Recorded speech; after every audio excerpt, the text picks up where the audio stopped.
Hello friends, I am Arpit and I am here with today's analysis. Today is 6th of January and we are going to deal with two very important topics which are in news. The first is Genetic Engineering Appraisal Committee, GEAC. It is the apex body which is responsible for genetically modified agricultural crops in the country. As of now, only one genetically modified crop, that is cotton, is available for commercial cultivation. But yes, another, that is GM mustard, is in the pipeline. But this committee is in news because of the issue of conflict of interest. Supreme Court in 2023, while hearing the case for GM mustard, said that the members of these GEAC should not be having any conflict of interest with the manufacturers of genetically modified seeds. Such kind of concern was also raised by the Coalition for GM Free India in 2013. And now the Ministry of Environment and Forest, Ministry of Environment, Forest and Climate Change has come up with the guidelines with respect to the appointment of members in GEAC and to make sure that they do not, compromise on any conflict of interest. Then next is Canada's RCIC scheme. This particular scheme has been rolled out for the foreign nationals who are residing there in Canada and whose visa is going to expire by the end of this year. R in RCIC stands for rural. So Canada has come up with this idea that Canada will be rehabilitating these people in the rural areas of Canada. And if the job profile suits and they start working in the rural areas, their chances of getting the permanent residency, that is PR, increases. This is a hope for many Indian students who have been on the study and work visa over there in Canada. Then we will be dealing with the MCQs based on these two topics and answers to the MCQs of Saturday. So let's get started with the first, that is Genetic Engineering Appraisal Committee. So first of all, what genetic engineering means? Genetic engineering simply means some alterations in the genes. Now, every living organism has, a tissue. Tissue comprises of cells. Cells comprises of the nucleus, and inside the nucleus there is the DNA or RNA, and RNA is formed by the combination of genes. If we do some alterations in the genes to get the desired output in context of agricultural crops can be more productivity, resistance against the pests, making them drought resistant, and such like. All of these will be aiming at increasing productivity of those agricultural crops. Like for example, BT cotton. BT here stands for Bacillus thuringiensis. So a gene named as Bacillus thuringiensis was inserted in the gene systems of cotton seed. And the result was that BT cotton became pest resistant. Pink bollworm was the pest which was responsible for consuming the cotton crops and harming the farmers, I would say, income. But yes, if now the pests, the pink bollworm used to come and consume the BT cotton plant, that would create an acidic medium in the stomach of the pink bollworm, which would lead to the death of the pink bollworm. And as a result, the pink bollworm has evolved, and now the pink bollworms do not attack BT cotton, thereby increasing the productivity of cotton and hence the farmer's income. BT cotton is the only commercial cultivation crop, it is the only genetically modified crop which is available for commercial cultivation in India as of now. And who decides or who appraises this research and puts it in front of the government? This is called as the Genetic Engineering Appraisal Committee. Now, just imagine if the members of this Genetic Engineering Appraisal Committee have some connections with those private companies which are manufacturing these GM crop seeds and all. So they can easily bribe these people and say, ki bhai, pass it, appraise it, and it will be available for commercial cultivation and we'll do commercial cultivation. But yes, genetically modifying the crops is kind of altering with the nature, and we do not know what kind of impacts this is going to have on the local ecology, local biodiversity, the soil, and if that genetically modified crop is consumable, it is edible, then we don't know how these gene mutations or gene alterations will transcend to the humans and have an impact on the human body. Well, thankfully in India, no such edible crop is genetically modified as of now.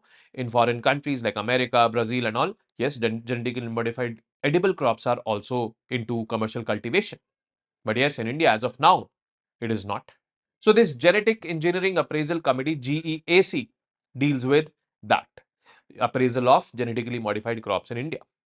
And this is into picture because this committee comprises of experts, and the selection of experts should be such that you know uh, it is not uh, in line, or it is not compromising with the interest of these people. Means these people should not be having any connections with those companies which are manufacturing the genetically modified seeds. So, Union Ministry of Environment, Forest and Climate Change has amended the rules governing the selection of experts to the Genetic Engineering Appraisal Committee. This GEAC is the apex technical body responsible for regulating GM crops and seeds in India. However, GEAC is under the administrative control of Ministry of Environment, Forest and Climate Change. Amendments are aimed at ensuring that members of this committee maintain impartiality and avoid any conflicts of interest. Now, these changes are into effect due to a ruling of the Supreme Court in July 2023, which highlighted the importance of addressing potential conflict of interest in the GM crops approval process. So, key provisions of the new rules which have been introduced by MOEFCC, and these rules are in context of appointment of members to the GEAC, which is the apex body responsible for regulating the genetically modified crops in the country. So, disclosure of conflict of interest has to be done by the members. So, expert member appointed to GEAC is now required to disclose any personal or professional interest that could conflict with their duties on the committee. What kind of duties? That person should not be having any contacts with or any connections with the private companies which are going to manufacture those seeds. Experts must disclose any direct or indirect association with matters under discussion in the GEAC meetings before the meeting takes place. Then recusal requirement. If an expert has a potential conflict of interest, they are required to recuse themselves, means back off themselves from the meeting unless specifically requested by the committee to stay and participate. And this ensures the objectivity of decision-making process is not compromised. Then professional affiliation disclosure. Expert members must fill out a declaration form that details of their professional affiliations over the last decade prior to becoming a member of GEAC, where they were appointed, in what role they were appointed, what kind of connections they developed during that period. So if the ministry will feel that there is a potential conflict of interest, then the ministry will not appoint that person, because this is a very sensitive matter, genetically modified crops in India. Now, what is the context behind this particular step taken by the government or the ministry? First is the Supreme Court order in July 2023, that is, somewhere around 1.5 years ago. The Supreme Court of India delivered a split verdict on July 23, 2023 regarding the approval of GM mustard for environmental release. So, when these genetically modified crops have to come into commercial cultivation, then multiple steps it has to undergo. One of these crucial steps is environmental release of these commercial crop of these genetically modified crops to assess the impact on it of it on the environment and on the local environment. So that step had to be taken, and for that a split verdict was delivered by the Supreme Court. In 2022, the central government granted conditional approval for environmental release of GM mustard seeds, which are genetically modified. Basically, these seeds are aiming to increase the resistance to pests and improve crop yields thereby. The case raised concerns regarding scientific integrity and the possibility of conflict of interest in the decision-making progress or process surrounding this approval of GM crops.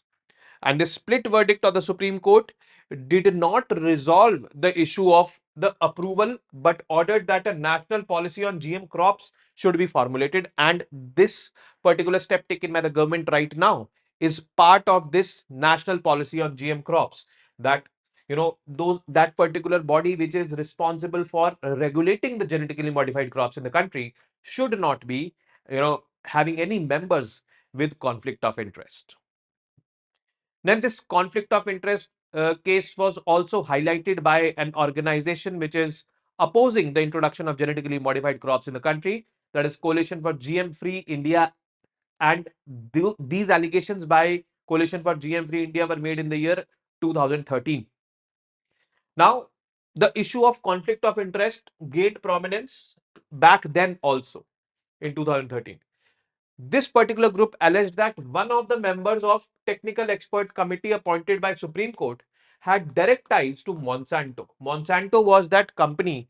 Now it has been taken over by Bayer Crop Science in 2018. But this Monsanto company was manufacturing the seeds of BT cotton. So Monsanto could have easily influenced that person in the technical committee ki bhai, appraise it, make it passed so that we can supply the genetically modified seeds in the country. It will definitely increase our profits. And that person who was there, the group argued that such affiliations could undermine the credibility. So Monsanto was involved in the development of GM crops and agricultural chemicals. In 2018, it was acquired by Bayer Crop Sciences, which continues to engage in similar biotechnology and agrochemical activities. Now, what kind of conflict of interest was there? One of the members of that technical committee had direct ties with Monsanto, a multinational agricultural biotechnology company. Monsanto was alleged to have funded the organization of the said expert. So now the said expert had to give it back to Monsanto by passing, the commercial cultivation approval for BT cotton. So that was the case in 2013. But yes, now the rules are here. What is the significance of the amendment? There will be increased transparency and accountability of that body, the members of the body. New rules aim to enhance transparency in the GEAC's decision making. The experts will require to disclose any potential conflicts which they are having. If they do not disclose, then in inquiry, if it is found, then that person will be punishable.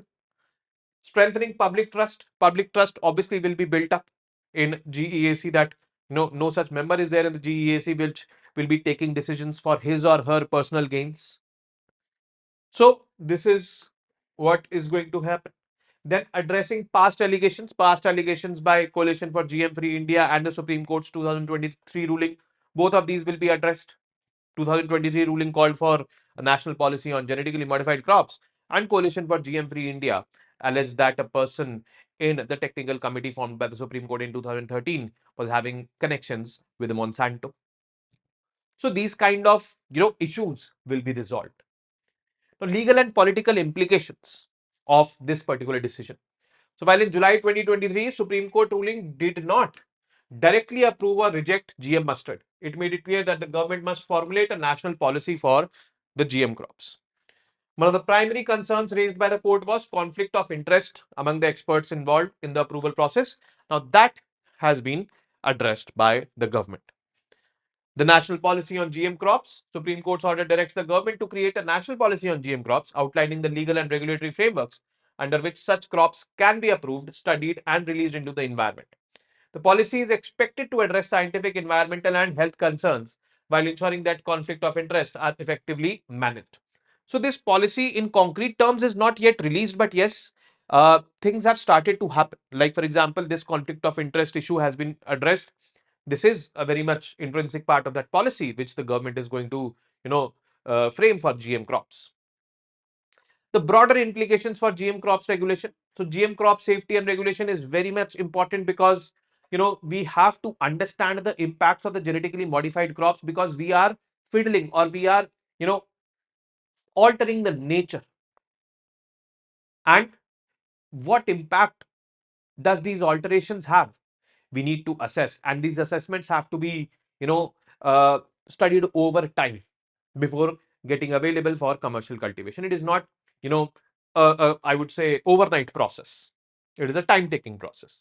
And yes, the main thing is genetically modified crops definitely will lead to increased productivity. It will definitely lead to, you know, more food security or increased incomes for the farmers. But yes, the impact on nature has to be assessed. And if the impact on nature is there somewhat negative, then we cannot compromise on that. The role of GEAC in this is very, very important. So we've been talking a lot about GEAC. So let us know the basics about GEAC as well. So full name is Genetic Engineering Appraisal Committee. Functions: primary role is appraisal of activities involving large-scale use of hazardous microorganisms and recombinant DNA technologies in research and industrial production, focusing on environmental impact. So this focus on environmental impact is the key focus area. Secondary role is appraisal of proposals relating to the release of genetically engineered organisms and products into the environment, including experimental field trials. So, field trials and all also this overlooks. Means everything this overlooks, but yes, it works under the administrative control of Ministry of Environment, Forest and Climate Change. So, the ultimate approval is given by MOEFCC. This organization was established in 1989, GEAC, and as per the rules of 1989, and it functions also according to that. Composition: a chairperson is there, a special secretary or additional secretary of MOEF and CC is the chairperson, it acts like a chairperson of GEAC. Co-chairperson, representative from Department of Biotechnology is there. So we have a chairperson and co-chairperson. Currently, it consists of 24 members. And these 24 members have some or the other technical expertise in genetic modification, agriculture, environmentalists, and all they are. So, yes, these 24 members are there, and appointment of these 24 members is being talked about in this particular topic. Meeting frequency: it meets every month to review applications in areas mentioned above. So, yes, this is all about GEAC, and now we have the new rules for appointment of the members of GEAC. Next is Canada's RCIC scheme. Now, there are many, foreign nationals living in Canada, studying there and then working. They were there on the study visa, and then, you know, after the studies get completed, they go into this kind of post-graduation work permits. Now, many of the students who are into postgraduate work permits, their studies have been over, they are working over there. Their PGWPs are set to expire by the end of 2025, that is this year. And nearly 7.66 lakh international students are there, and whose PGWPs are going to be over. Now, this has left many worried that they will have to leave Canada if they are unable to secure PR before their permits expire. And here, the Canadian government has come up with an innovative scheme, that is Rural Community Immigration Class, RCIC. It is, urging these people whose PGWPs are going to expire that you go into the rural areas of Canada, you work there, and you can extend your work permits. Thereby, you have more chances of getting the permanent residency over here. So, what is RCIC, Rural Community Integration Class? It is a new immigration program launched by the Immigration, Refugees and Citizenship Canada in December 2024. It is aimed to attract foreign nationals, including international students, to settle and work in designated rural communities across Canada, address labor shortages, promote economic development, and boost population growth in underrepresented areas. So here we need to know a difference and learn a difference, that in India, the majority of the population is in the rural areas. The rate of growth of population is also very high in rural areas of India. But India is a developing country. If you go in developed countries, their population living in urban areas is more than population living in rural areas. Canada is a developed country where the population living in rural areas is less and is kind of, not growing at that pace. This RCIC definitely will increase the economic activities in the rural areas, but it will also lead to population growth in rural areas. That is what Canada is eyeing. This will increase overall development in Canada. That gap between urban development and rural development in Canada can be bridged. Now, for international students, especially those with expiring PGWPs who are struggling to meet the comprehensive ranking system, CRS score for PR is required to secure high paying jobs. RCIC offers a viable pathway to permanent residency in Canada. Why has Canada opened PR communities in rural communities? So, in the rural communities, they are located outside Canada's major urban centers like Toronto, Vancouver, Montreal. These communities are generally smaller towns that are near large urban areas like Ontario, Vancouver, etc. These are big towns, Ontario, Vancouver. These smaller towns are in the vicinity of these larger towns. So, Canada launched this program to revitalize rural areas by attracting skilled workers, addressing labor shortages, and stimulating economic development in these less populated regions. Now, it is part of Canada's strategy to promote long-term residency and development in regions that need a population boost. So, yes, population is not getting boosted in the rural areas. This RCIC will definitely be instrumental in that. Eligibility criteria for applying in the RCIC program. Educational level, applicants must have completed at least secondary school or higher education qualifications, graduation, post-graduation, etc. Studies in designated communities, international students who have studied for at least 18 months in designated areas and communities are eligible to apply directly for PR. And students who have studied outside these communities may also be eligible, must meet additional conditions. So yes, it is an easy path to PR as of now. A job offer from a designated employer in one of the rural communities is required. Job can be in any field, including non-skilled roles as well. It must be submitted to the community, which will then issue a certificate to support the PR application of that individual. Work experience, applicants are generally required to have relevant work experience. However, for international graduates meeting certain criteria, this requirement may be waived off. Language proficiency must meet the Canadian language benchmark CLB requirements depending on the NOC TER levels of the job. TER 0 to 1, CLB 6 score you get, 2 to 3, CLB 5, 4 to 5, you get CLB 4. Financial proof, applicants must demonstrate that they have sufficient funds to support themselves and their families for 1 year in the designated community. And this amount is typically half of the low income threshold for rural areas as per Statistics Canada. And intent to reside, applicants must show genuine intent to live and work in the designated rural communities. That is why, long-term residency will be targeted, or that is how long-term residency will be targeted by Canada. Well, this particular issue must also be looked from one more point of view, that is the increasing or the increased amount of tensions between India and Canada. These increased amount of tensions between both these countries in the aftermath of the, I would say, Khalistani involvement and, allegations by the Canadian government that the Indian agents were involved in killing a Canadian citizen, Mr. Hardeep Singh Nijjar. Such kind of steps being taken by the Canadian government is obviously a relief to a lot of Indian students. Indian students comprise of 40% of international students in Canada. This is such a high proportion of Indian students over there. And definitely this is going to benefit them. Another viewpoint for this particular scheme is that if these people gain the expertise of working in rural areas in Canada, then somewhat that can impact the rural development in our country if those people come back, or if those people, try to forge connections with the rural areas here in India, and, kind of some economic partnership is established.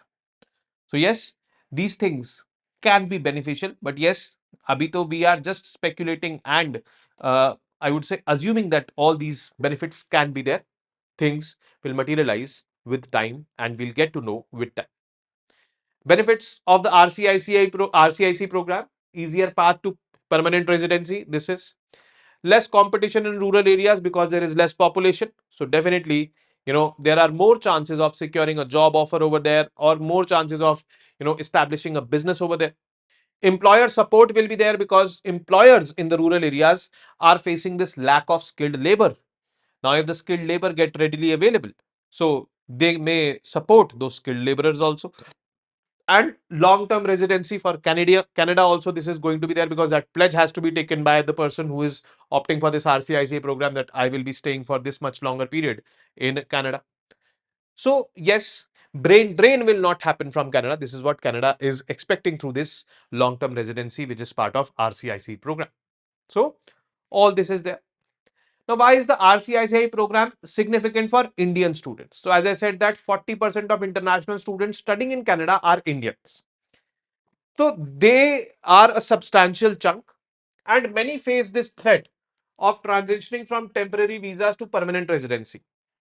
Their, PGWPs are getting over in, I would say, by the end of 2025, and this RCIC program offers an alternative pathway to PR for students.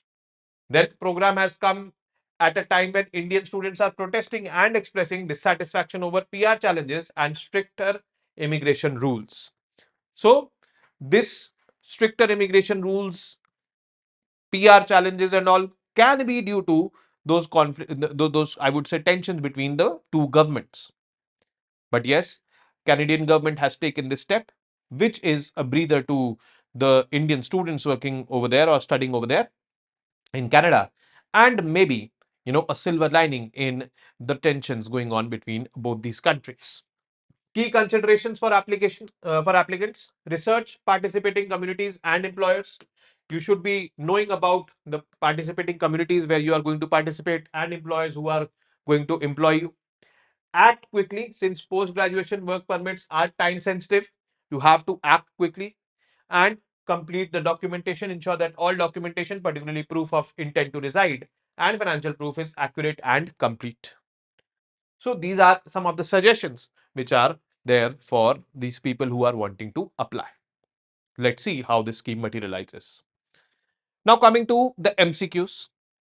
First is, consider the following statements and mark the correct one. The GEAC is the apex technical body responsible for regulating genetically modified seeds and crops in India. GEAC operates under the administrative control of Ministry of Science and Technology. Which of these statements are correct? Second, which of these GM crops is available for commercial cultivation in India presently? Mustard, cotton, brinjal, both A and B.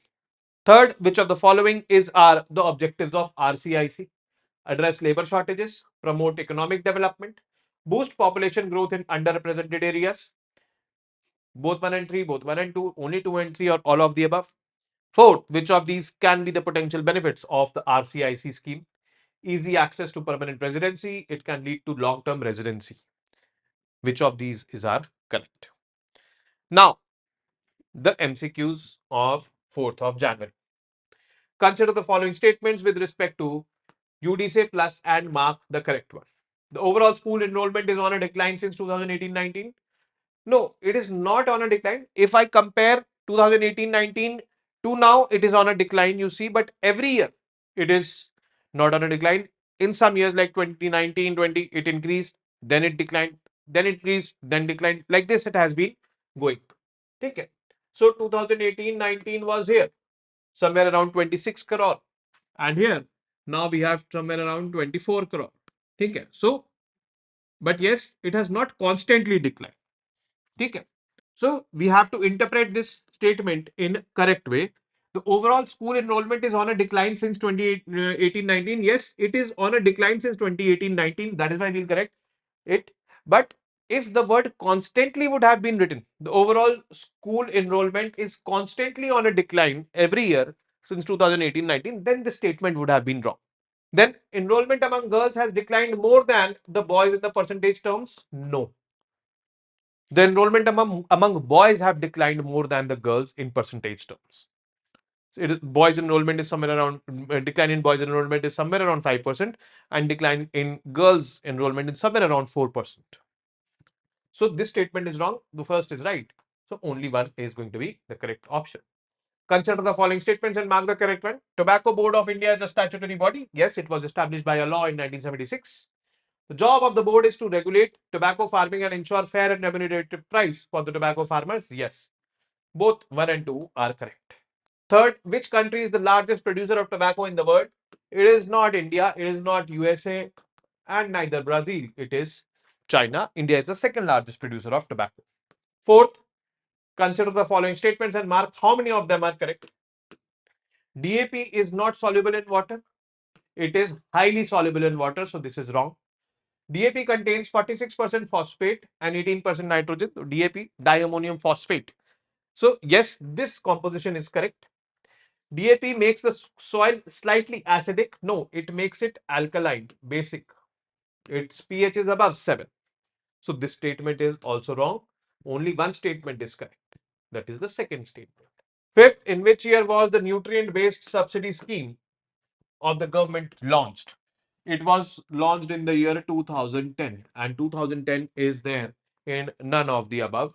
So D is going to be the correct option. Nutrient-based subsidy is given on the fertilizers depending upon the quantity of nutrients, the macronutrients like nitrogen, phosphorus, and potash in them. And with this, we have come to an end of today's session. I will be seeing you tomorrow now with more such informative news pieces. Till then, you guys very well know what to do. I'm not repeating it today. Namaste. Jai Hind.